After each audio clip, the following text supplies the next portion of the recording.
खुद तो चाय बेचता था, दूसरे को पकौड़े तलवा रहा है। हमारे शौकत साहब पर इल्जाम लगा दिया कि उन्होंने 832 साल की बात कर दी। मैं जात से ब्राह्मण हूं, बताओ मेरे ठाकुर समाज के लोगों, बताओ मेरे ब्राह्मण समाज के लोगों, तुमने दलितों पर अत्याचार नहीं किया? मैं ये बात बोलूंगा तो मेरा बहिष्कार कर दिया जाएगा। मेरे ब्राह्मण समाज के लोगों ने दलितों को मंदिर जाने से रोका, बताओ क्या मुसलमानों ने रोका?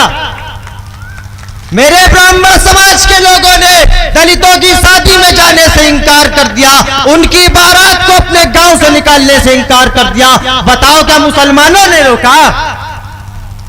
आज मैं कहूंगा तो ये कहेंगे लगता है इसने कलमा पढ़ लिया है, लेकिन ये बात सच है।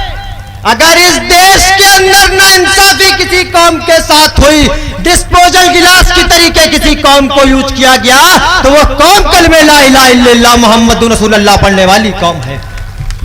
प्रोग्राम को आगे बढ़ाते हुए मैं दावत दे रहा हूं पंडित क्षितिज द्विवेदी जी को कि वो आए और आकर अपने ख्यालातों का इजहार करें। पंडित क्षितिज द्विवेदी।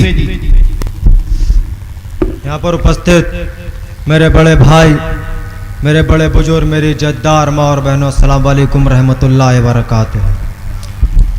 आज आप जानते हैं कि 2022 में नगर निगम चुनाव है। कई पार्टियां आपके दरमियान में हैं, मजलिस इत्तेहादुल मुस्लिमीन और उनका नुमाइंदा भी आपके दरमियान में है। मजलिस इत्तेहादुल मुस्लिमीन का नुमाइंदा आपके दरमियान में आकर कह रहा है कि आज आप अपने हक और हुकूक की लड़ाई के लिए मुझको वोट दो, नहीं तो आपके बच्चों का मुस्तकबिल ये समाजवादी पार्टी के दलालों ने, ये कांग्रेस पार्टी के दलालों ने, ये बसपा के दलालों ने निस्तो नाबूद करने की कगार पर खड़ा कर दिया है। आज आप जानते हैं कि हैदराबाद के अंदर अगर सबसे ज्यादा फ्री शिक्षा अगर कोई देता है तो वो हमारे बैरिस्टर असदुद्दीन ओवैसी साहब देते हैं।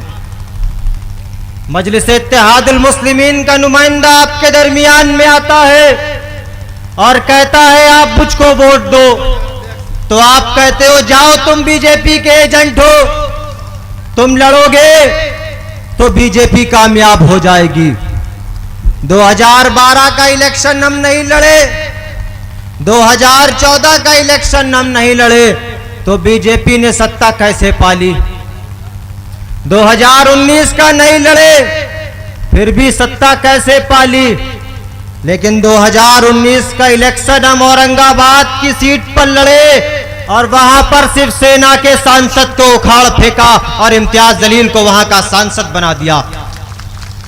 आज आप जानते हैं ये बीजेपी और आरएसएस और संघ परिवार के लोग ये कहते हैं कि मुसलमानों ने आजादी के लिए क्या किया, तो याद रखो मुसलमानों, जमी के नीचे से खंडर जरूर निकलेगा, हमारे नाम का पत्थर भी जरूर निकलेगा। जमीन हिंद की तह का कुरेद कर देखो, तुम्हारे बुजुर्गों का सर भी जरूर निकलेगा। मैं आज आपको बताना चाहता हूं, मैं अभी गुजरात गया, ओवैसी साहब का एक प्रोग्राम था, मैंने वहां पर एक तकरीर की, तो उसके बाद जब मैं होटल पहुंचा तो मुझसे कहा गया, अरे क्या पंडित को ओवैसी के चक्कर में लगा है, एक दो जीत जाएंगे तो क्या कर लेंगे?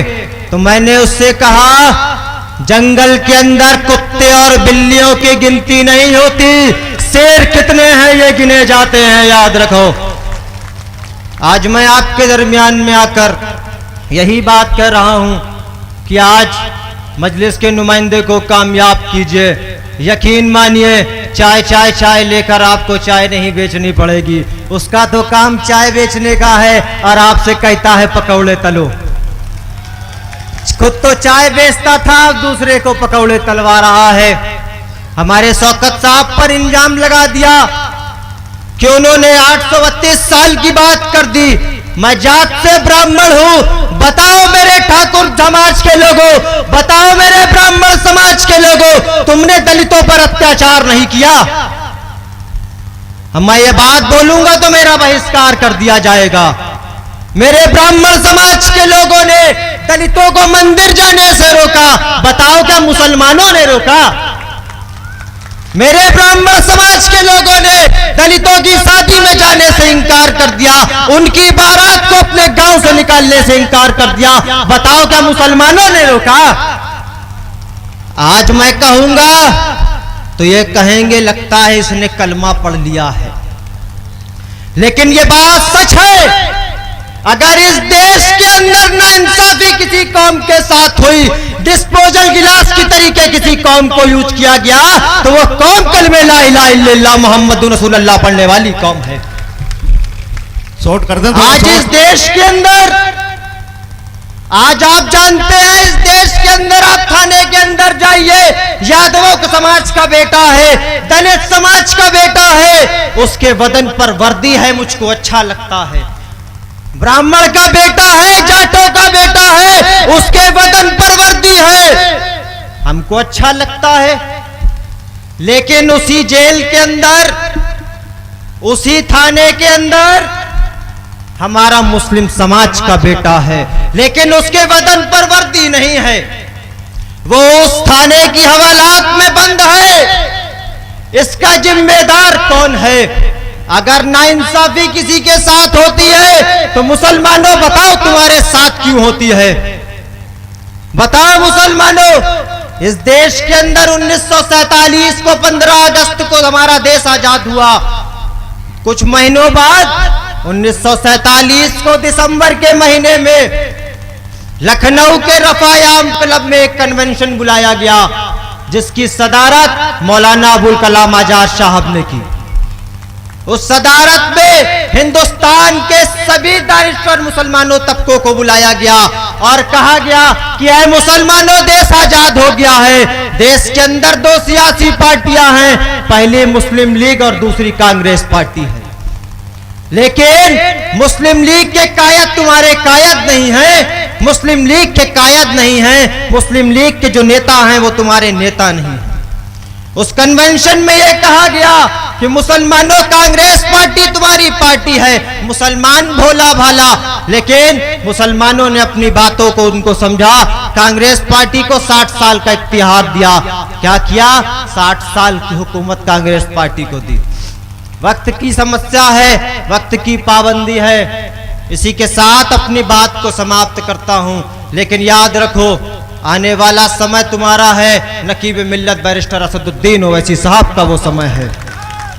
इसी के साथ अपनी बात को समाप्त करता हूं। जिंदगी मिली तो दोबारा फिर मिलूंगा।